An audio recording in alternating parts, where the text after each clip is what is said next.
జై శ్రీరామ్. మరి ఇక్కడ ఓకే టీవీ శ్రావ్య ఆధ్వర్యంలో యూట్యూబ్ ఛానల్స్ అందరికీ షీల్డ్గా మరి శ్రావ్య తన వంతు ప్రయత్నంగా ఒక రౌండ్ టేబుల్ సమావేశం పెట్టడం జరిగింది. ఇవాళ ప్రతి దాంట్లో అడ్వాంటేజెస్ ఉంటాయి, డిసడ్వాంటేజెస్ ఉంటాయి.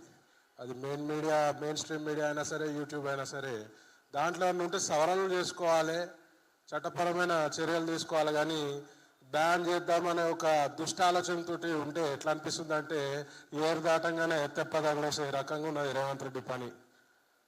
నా మీద వచ్చిన అభియోగాలు ఎవరి మీద రాలే.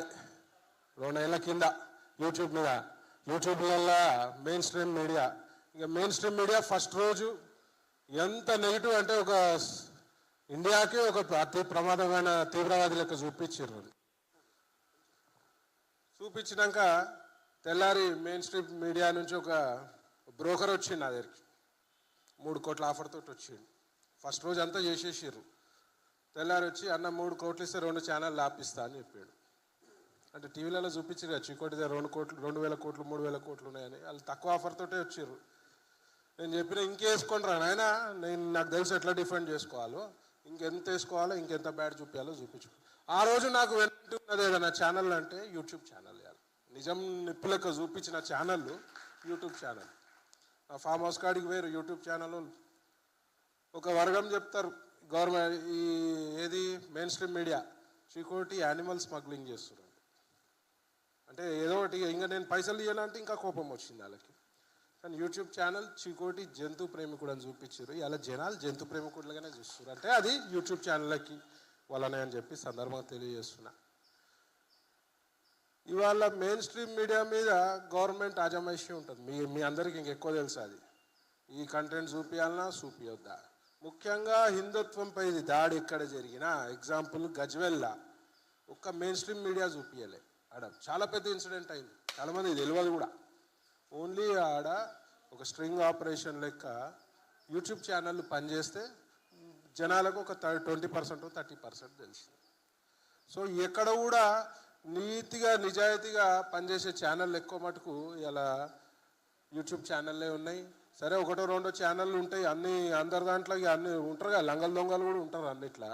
దాన్ని మనం చూసుకుంటూ పోవాలి. కానీ దీనిపై ఏదో ఆజమాయిషీ చేయాలి, దీనిపై యూట్యూబే లేకుండా చేయడానికి, ట్యూబ్ లేకుండా చేయడానికి చేస్తామని చెప్పి మాట్లాడితే ఇవాళ రేవంత్ రెడ్డి జనాలకు అందుబాటులో, మారుమూల ప్రాంతాలకు అందుబాటులో వచ్చింది మెయిన్ స్ట్రీమ్ మీడియాతోటి కాదు. ఆ రోజు కాంగ్రెస్ పై కూడా బీఆర్ఎస్ వాళ్ళ ఛానళ్ళు మొత్తం మ్యాక్సిమం ఛానళ్ళు మెయిన్ స్ట్రీమ్ ఛానల్ అన్ని బీఆర్ఎస్కి కనసాగలలో పనిచేసినాయి. ఆ రోజు హీరోని చేసింది రేవంత్ రెడ్డిని అంటే యూట్యూబ్ ఛానల్లే. మరి అలా నువ్వు మంచి పొజిషన్లు ఉన్నా అని చెప్పి యూట్యూబ్ ఛానళ్ళు 1-2 మా చెల్లె శ్రావ్య యాంటీ ఉన్నది, ఇంకా వేరే ఛానల్ యాంటీ ఉన్నారని చెప్పి వీళ్ళ మీద కోపం మొత్తం యూట్యూబ్ మీద చూపిస్తున్నారు శ్రావ్య. అంతేనా? ప్రజల పక్షం ఈమె బీఆర్ఎస్ వాళ్ళతో కూడా కొట్లాడుతుంటే నేను రోజు ఫోన్ చేసి చెప్పిన, అమ్మ నువ్వు ఆడపిల్లవి జాగ్రత్తగా ఉండు, బీఆర్ఎస్ వాళ్ళు అడ్డగోళ్ళు కేసులు పెట్టడానికి ప్రయత్నం చేస్తారన్న తెల్లారి ఈమె బండి సీజ్ చేసిర్రు, ఏదో ఊర్లో చేసిరుగా, ఆరుమూరు జీవన్ రెడ్డి దగ్గర ఈమెను అరెస్ట్ చేసిర్రు, పోలీస్ స్టేషన్లో కూర్చోబెట్టారు. ఇవాళ ఎవరు గొంతెత్తి మాట్లాడినా, ఇంతకుముందు తీర్మానం వల్ల నాకు బీఆర్ఎస్ వాళ్ళు చేసిర్రు, కొరకగాని కోయ తయారైందని ఇవాళ మా చెల్లెని చూసుకుంటారు. అంటే ఇక వీళ్ళకి ప్రశ్నించొద్దు అనమాట. డెఫినెట్గా యూట్యూబ్ ఉండాలి. యూట్యూబ్ని నిషేధం చేస్తే పెద్ద ఎత్తున తిరుగుబాటు జరుగుతుంది అని చెప్పి సందర్భం తెలియజేస్తూ, మరి ఎంతోమంది హానెస్ట్ జర్నలిస్టులు విఠలన్న నన్ను మస్తు తిట్టిండు విఠలన్న, కానీ పట్టించుకోలే. ఒకరోజు ఫోన్ చేసి అన్న విఠలన్న నన్ను తిట్టినావు ఆ రోజు, మరి సబ్జెక్ట్ తెలుసుకున్నావా, నువ్వు మేధావన్నా, నేను కొంత చాలా మేధావిగా భావిస్తా, మరి మీరు ఎట్లా మాట్లాడిరని ఓపెన్గా అడిగిన ఫోన్ చేసి. లేదన్నా నాకు సబ్జెక్ట్ మీద అవగాహన లేకుండా చెప్పుడు మాటలకి లోనైనా, సారీ అని చెప్పిండు. నాకు సారీ అవసరం లేదన్నా, మీరంటే నాకు అభిమానము. సో తప్పులు జరుగుతాయి, ప్రతి మంది నాతో కూడా దునియా తప్పులు జరుగుతాయి. తప్పులు సవరించుకుందాం, యూట్యూబ్ ఛానల్ సవరించుకుంటారు. ఇక తమ్నైల్స్ విషయానికి వస్తే నా మీద పెట్టిన తమ్నైల్స్ ఎవరు పెట్టరు, నేను చూసి నవ్వుకుంటా. లోపల మ్యాటర్ అయితే ఉండదు కదా, తెలుసు కదా జనాలకి, చూడాలని వాళ్ళు పెట్టుకుంటారు. మనం చెప్దాం, కొన్ని ఛానల్ వాళ్ళకి సంజాయిద్దాం.